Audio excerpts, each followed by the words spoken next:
Hello, welcome to the Purple Planet, where we help you drift into dreamland with the timeless and historical tales of queens, empresses, priestesses, and warriors from across the ages.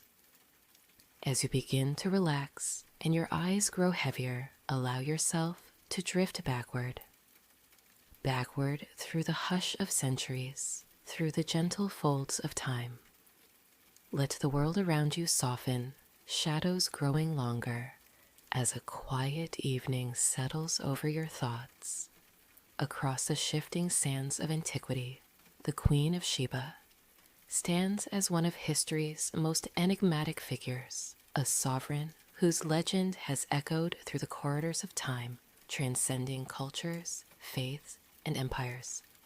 Her name conjures images of desert caravans, heavy with gold and incense, of palace intrigue and riddles posed to kings, of a woman whose very presence unsettled thrones and inspired awe from Jerusalem to the Horn of Africa. Yet behind the shimmering veil of myth, who is the real Queen of Sheba? To pursue her story is to journey through a labyrinth of sources, sacred scriptures, ancient inscriptions, and the oral traditions of kingdoms long vanished.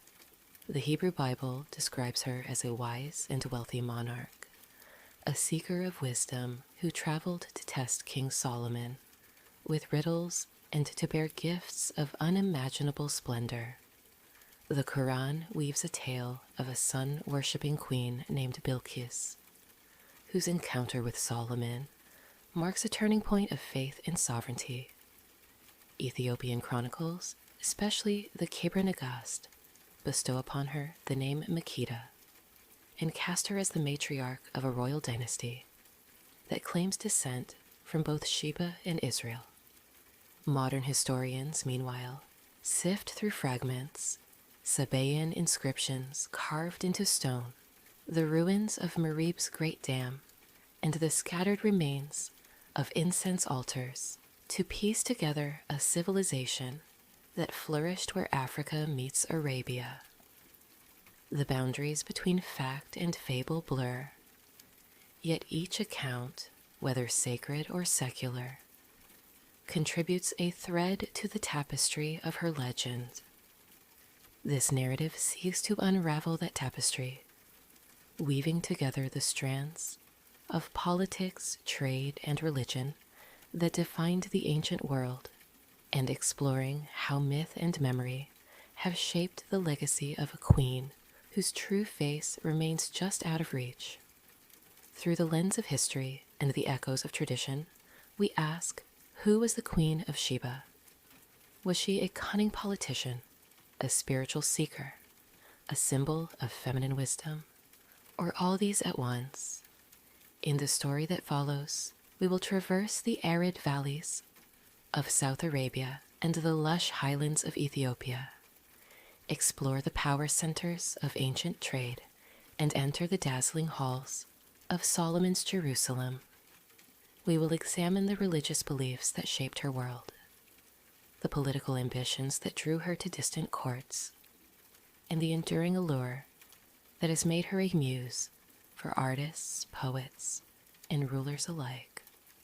The Queen of Sheba endures not simply as a woman of her own time, but as a bridge between civilizations.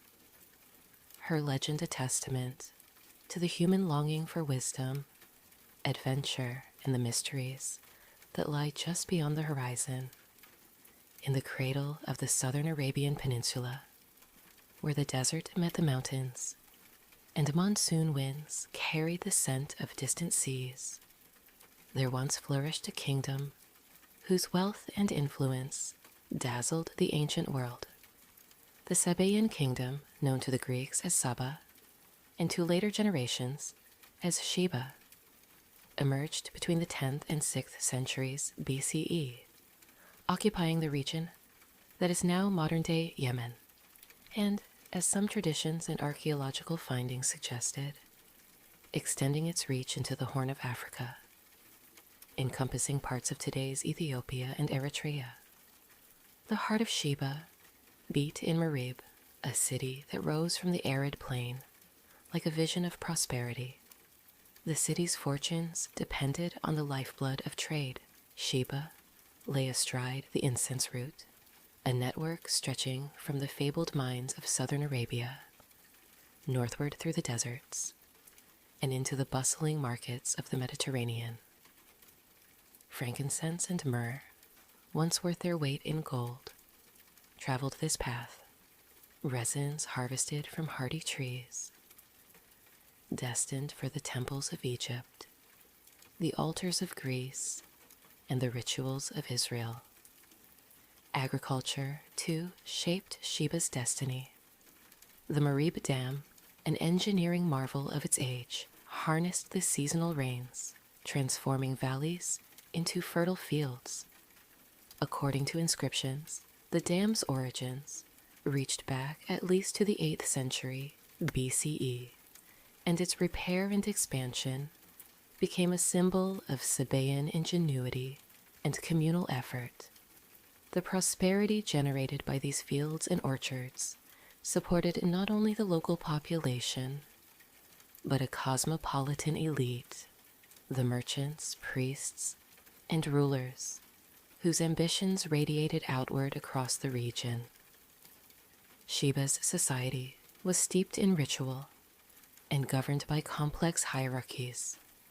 The Sabaeans worshipped a pantheon of deities, chief among them Almaka, a moon god whose crescent symbol adorned temples and altars. Religious practices blended with civic life. Inscriptions recorded the dedication of buildings, sacrifices, and the veneration of ancestors. While the evidence for matriarchal traditions remained debated, some scholars pointed to the prominence of royal women in Sabaean inscriptions, queens and priestesses, whose names survived the centuries, hinting at a society where female authority was not unknown. Monumental stelae and temple reliefs, though weathered by time, bore witness to a culture that revered both the divine and the human. The kingdom's reach extended beyond its borders, maintained through alliances, rivalries, and trade. Sheba's power waxed and waned as it contended with neighboring realms like Qataban, Hadramaut, and Himyar. Across the Red Sea, interactions with the highland societies of Ethiopia and Eritrea left traces in language, art, and legend. Some ancient writers, such as Pliny the Elder, describe Sheba as a land of astonishing riches, where the soil was impregnated with gold and silver, and the air itself seemed perfumed by incense. Yet the world of Sheba was not eternal. The rise of new powers, the shifting of trade routes, and the eventual breach of the Marib Dam all contributed to its decline. By the 6th century BCE, the kingdom's glory had faded, leaving behind ruins, inscriptions, and stories that would echo through the ages. It was from this vibrant and complex civilization that the legend of the Queen of Sheba sprang, a testament to the enduring allure of a place where myth and history converged. In the heart of the ancient world, when kingdoms rose like mirages from desert sands and empires measured their power by the reach of their caravans, there unfolded a story that shimmered with both possibility and mystery. It began with a journey, a queen's procession that unfurled across the wastelands and mountains, through salt-scarred valleys and river-fed oases, toward the golden domes and cedar halls of Jerusalem. The Queen of Sheba, her name unknown in the Hebrew Bible, but her legend already luminous, set out to meet King Solomon, the son of David, famed for his wisdom and wealth. This encounter, chronicled in the books of Kings and Chronicles, echoed across centuries as a parable of desire, diplomacy, and the eternal search for understanding. The distance between Marib and Jerusalem was measured not only in miles, but in symbols and intentions.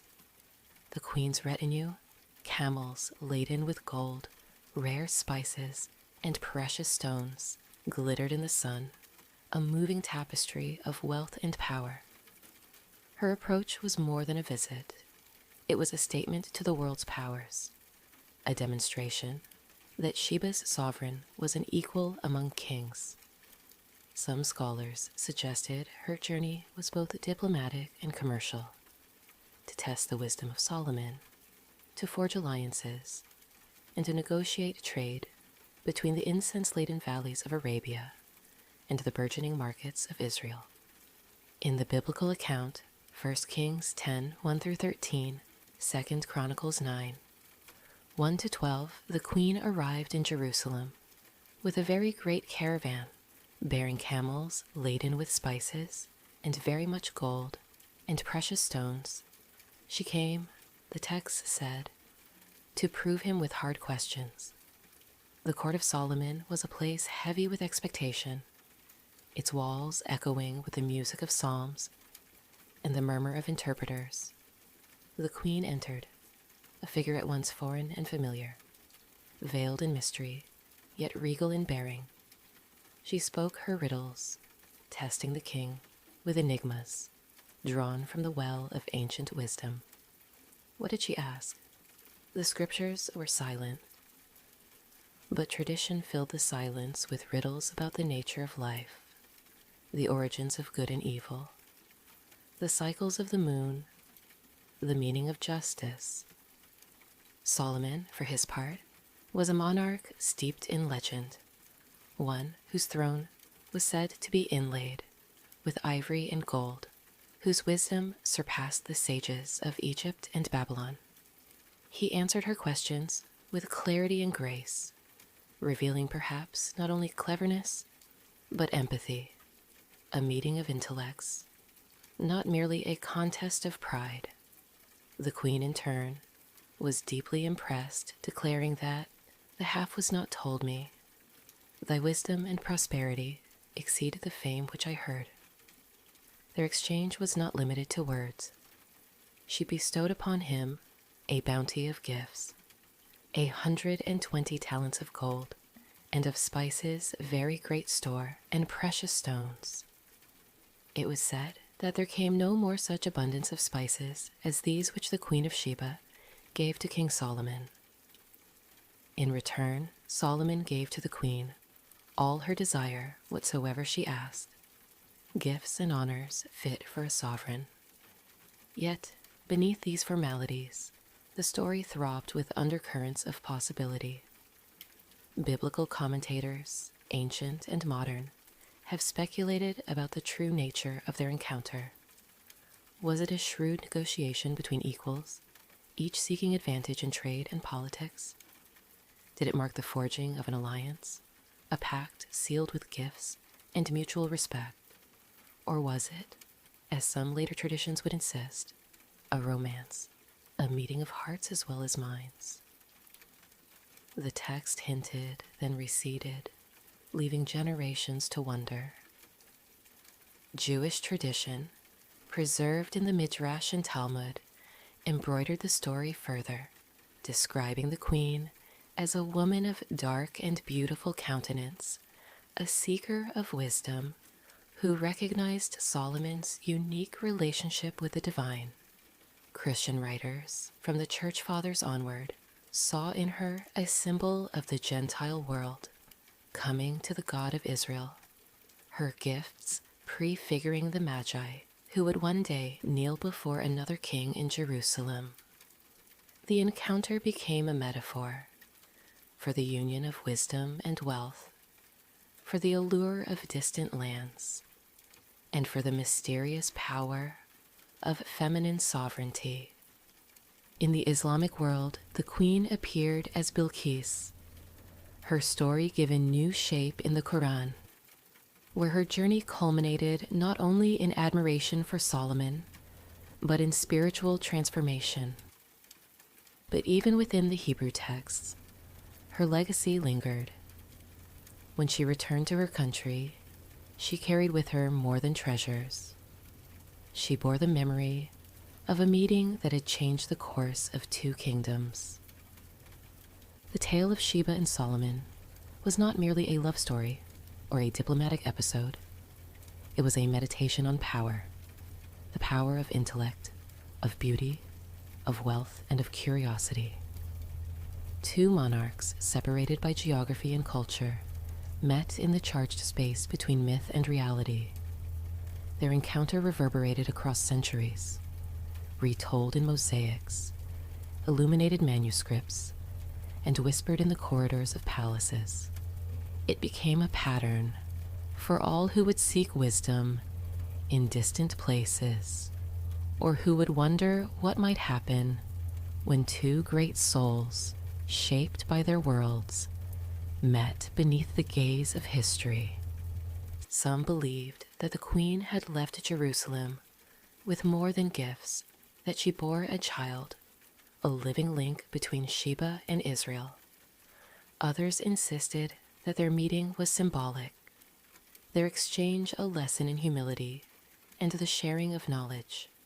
Yet all traditions agreed, in that sun-drenched moment, beneath the towering cedars and the watchful eyes of courtiers, the Queen of Sheba and King Solomon wove a story that would endure as long as empires remembered their names.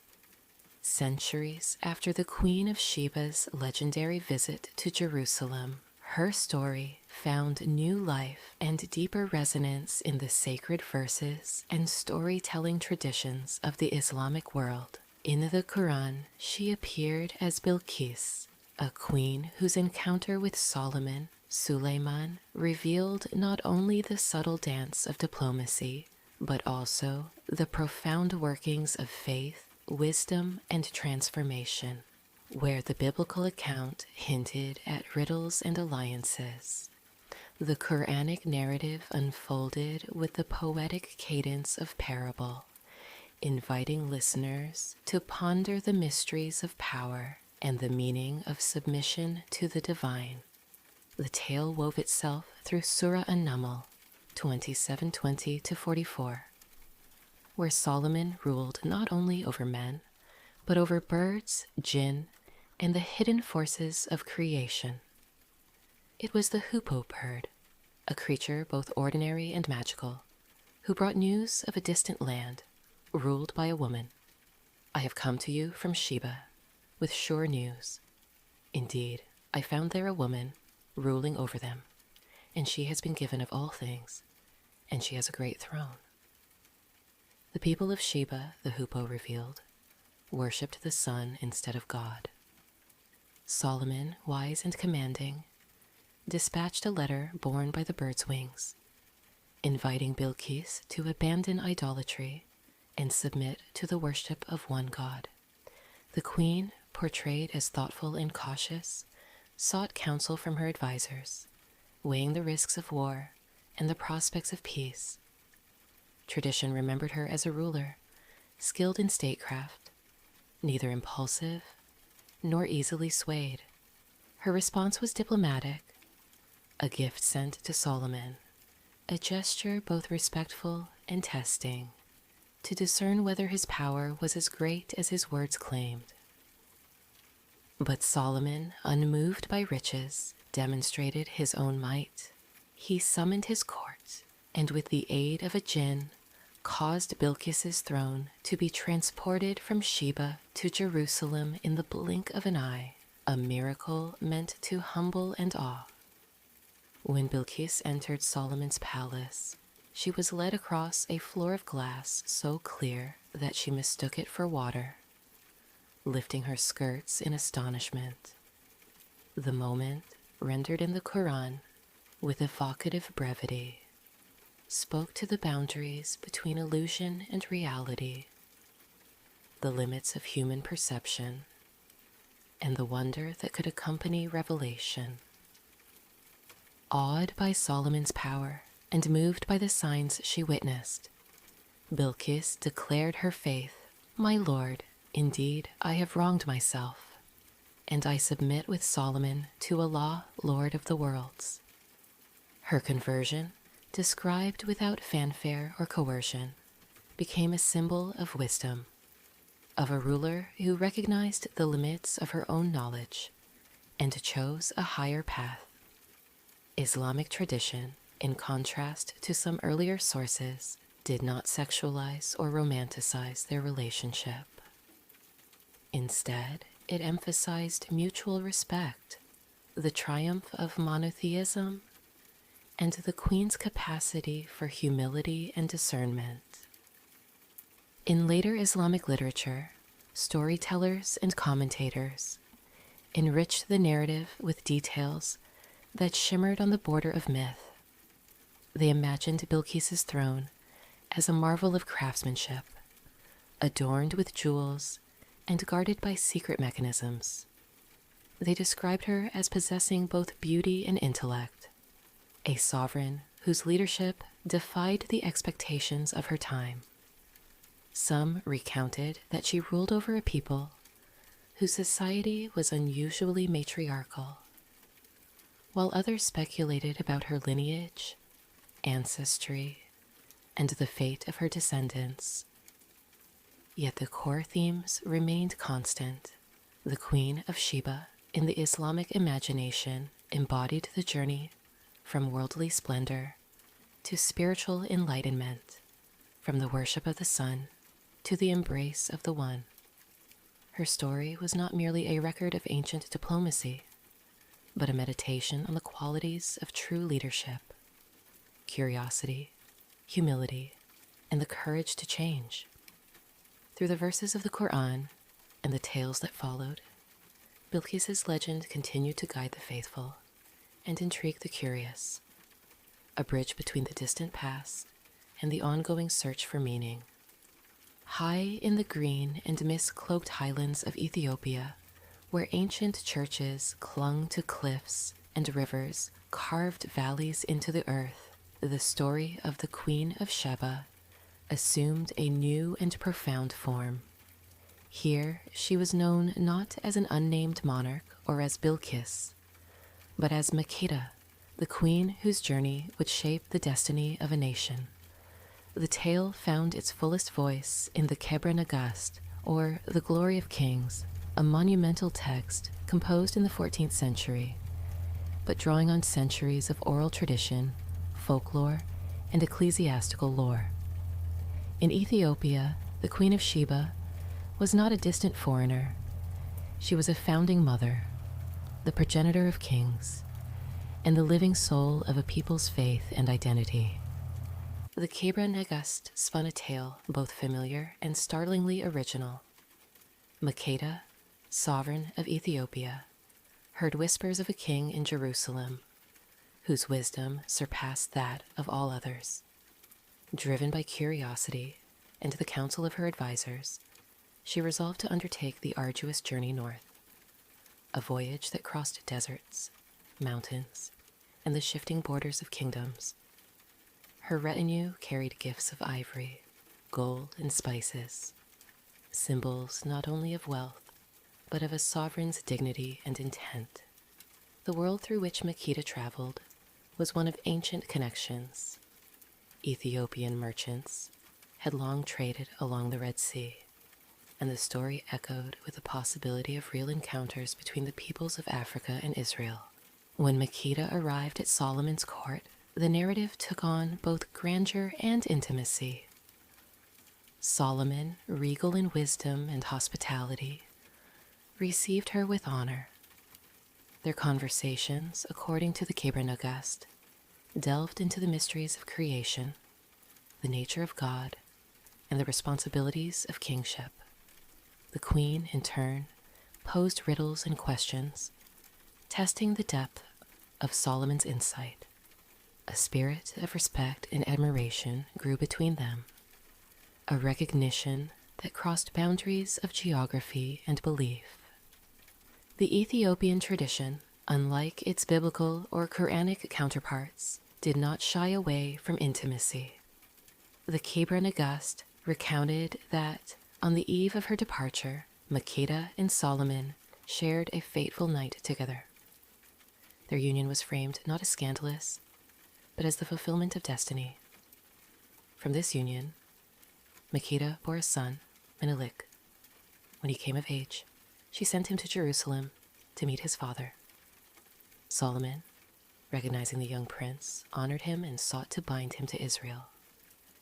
Yet Menelik, yearning for his homeland, returned to Ethiopia, bringing with him, so the story said, the Ark of the Covenant, spirited away from the temple with the help of loyal companions and divine providence. The arrival of the Ark in Ethiopia, according to the Kebra Nagast, became the wellspring of the nation's spiritual and royal legitimacy. The Solomonic dynasty, which ruled Ethiopia for centuries, traced its lineage directly to Menelik and, through him, to Solomon and Makeda. The Ark itself, believed by many Ethiopians to reside in the Church of Our Lady Mary of Zion, in Aksum, became the most sacred object in the land, a symbol of divine favor and chosen destiny. The narrative's power lay not only in its claims to lineage, but in its profound shaping of Ethiopian consciousness. Makeda was revered as a wise and just queen, a ruler who brought her people into the covenant of the God of Israel. The story appeared in religious ceremonies, royal chronicles, and works of art.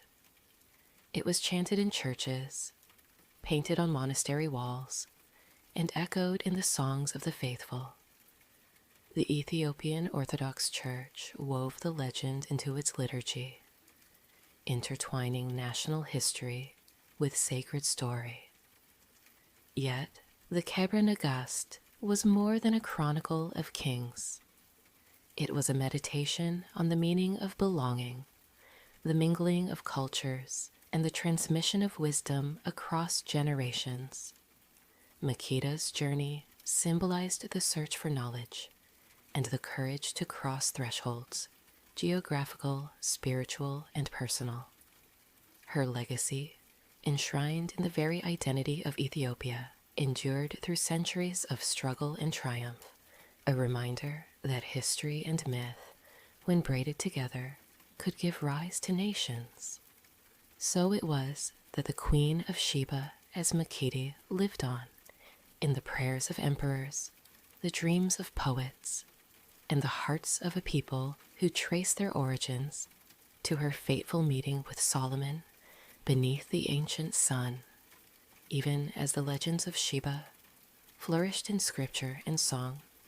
The earth itself held secrets, fragments of a civilization that once commanded desert trade and built temples to forgotten gods. Archaeologists, linguists, and historians, driven by both skepticism and wonder, sifted through the sands of Arabia and the highlands of the Horn of Africa, piecing together a story half buried beneath centuries of wind and silence. The most compelling evidence for the Sabaean kingdom lay in modern-day Yemen. The ruins of Marib, once Sheba's vibrant capital, rose from the dust, colossal walls, temple complexes, and the remnants of the great Marib Dam, whose engineering ingenuity had tamed the rains and fed a flourishing agriculture. Inscriptions carved in the ancient Musnad script spoke of kings, deities, and the rhythm of commerce, records of alliances, dedications, and occasionally the names of powerful women. Archaeologists uncovered temples dedicated to Almaka, the moon god, and altars blackened by centuries of incense. The city's layout suggested a prosperous, organized society whose reach extended far beyond its borders. Yet, the question of Sheba's boundaries was never entirely settled. Across the Red Sea, in the highlands of Ethiopia and Eritrea, monumental stone structures known as the pre-Aksumite sites hinted at ancient connections. Some bore Sabaean inscriptions. At Yeha, in northern Ethiopia, stood the towering walls of a great temple, its sandstone blocks fitted with uncanny precision. The architectural style and language echoed those of South Arabia, suggesting waves of migration, trade, or perhaps even conquest. Inscriptions and artifacts pointed to an early elite that adopted elements of Sabaean culture, raising the tantalizing possibility that Sheba's influence, if not its heart, extended deep into Africa. Scholars debated the extent and nature of this connection.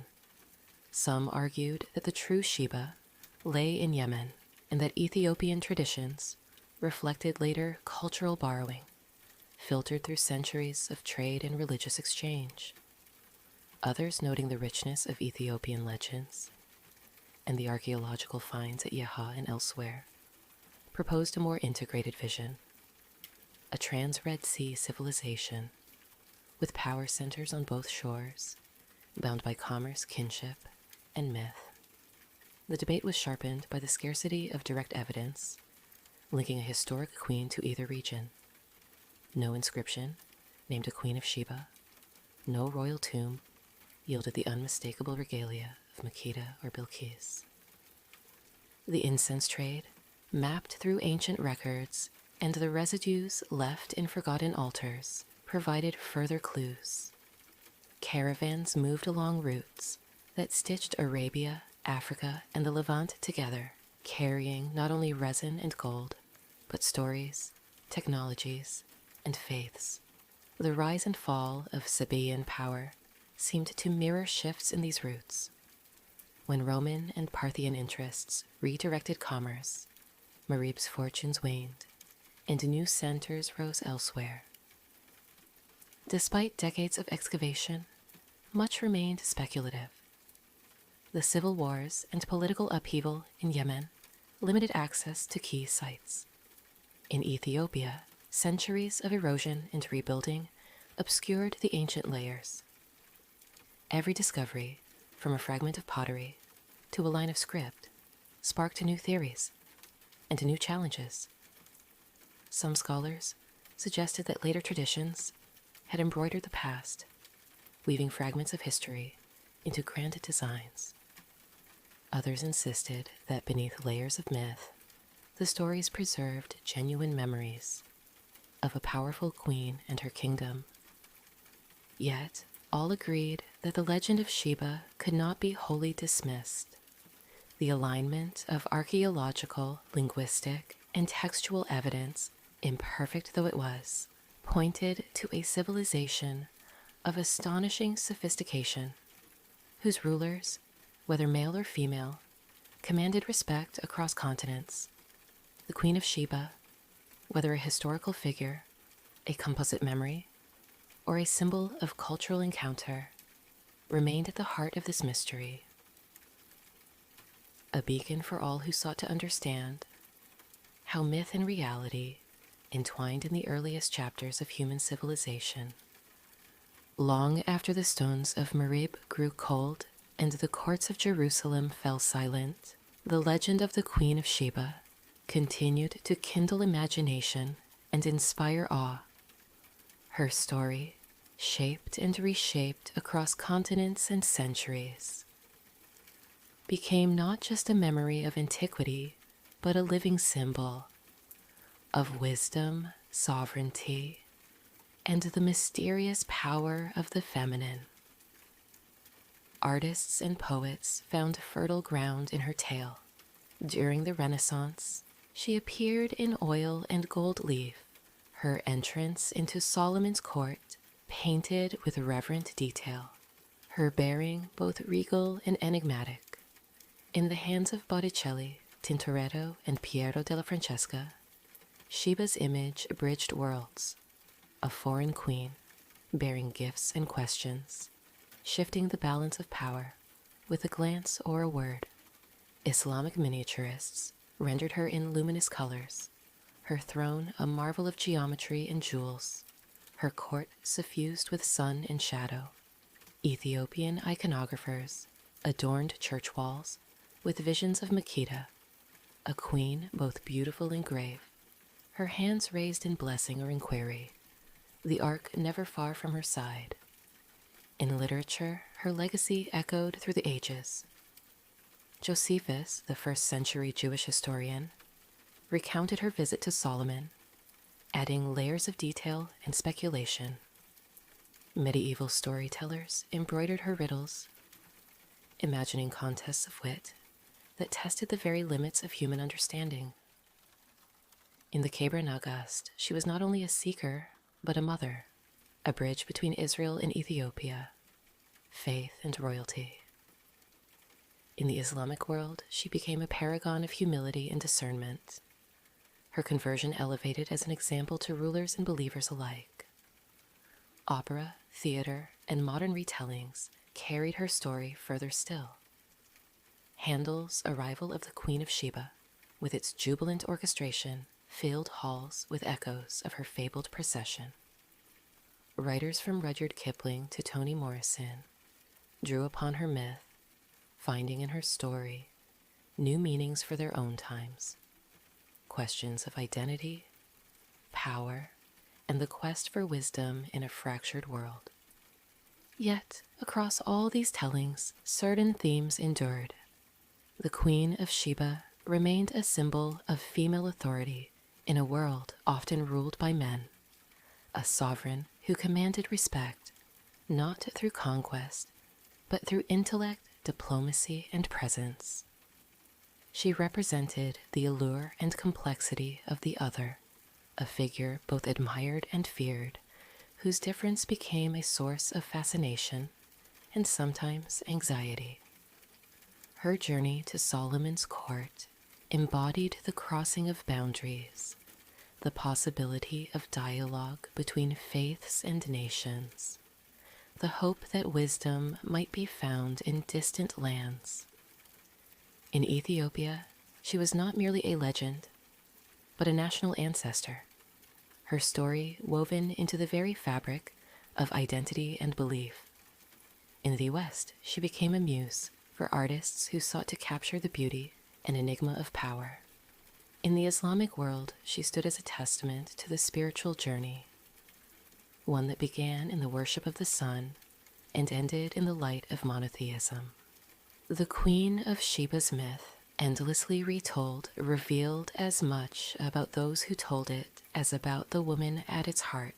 Through her, cultures explored the nature of leadership, the complexities of gender, and the horizons of wisdom. She lingered in mosaic and manuscript, in song and scripture, a figure forever poised at the threshold of history and dream. The Queen of Sheba remained across the millennia a figure poised between the known and the unknowable, a sovereign whose legend wove itself through the tapestry of 3 continents and countless generations. Her story, refracted through the scriptures of Jews, Christians, and Muslims, through the royal chronicles of Ethiopia and the silent stones of Yemen, had never settled into a single fixed truth. Instead, she lived on as both woman and symbol, her footsteps echoing in the corridors of faith, power, and imagination. To seek the real Queen of Sheba was to wander the borderlands between fact and fable, to acknowledge the limits of evidence and the boundless creativity of memory. Historians traced her to the prosperous Sabaean kingdom.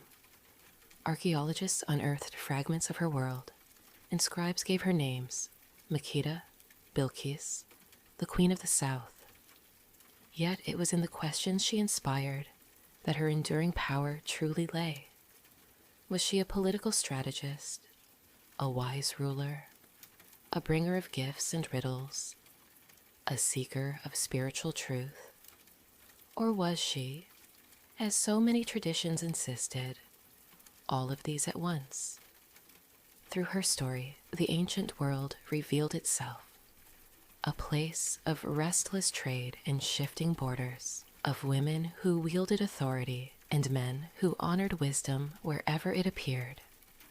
The Queen of Sheba's journey to Solomon's court, real or imagined, became a metaphor for the search for understanding, the encounter with the unknown, the hope that wisdom might be found beyond the horizon of one's own world. Her legacy endured not because every detail could be proven, but because her myth continued to speak to the deepest human questions about power and humility, about curiosity and faith, about the possibility of transformation through encounter. Artists, poets, and rulers looked to her as a model and a mystery, finding in her story inspiration for empires, spiritual quests, and the quiet rituals of daily life. In the end, the Queen of Sheba remained a bridge between Africa and Arabia, between history and legend, between the longing for certainty and the embrace of wonder. Her image shimmered in the imagination, inviting each generation to ask anew who she was, and to marvel at how, across so many centuries and civilizations, her story had never lost its power to enchant. Thank you for joining us on this journey through the life of the Queen of Sheba. We wish you sweet dreams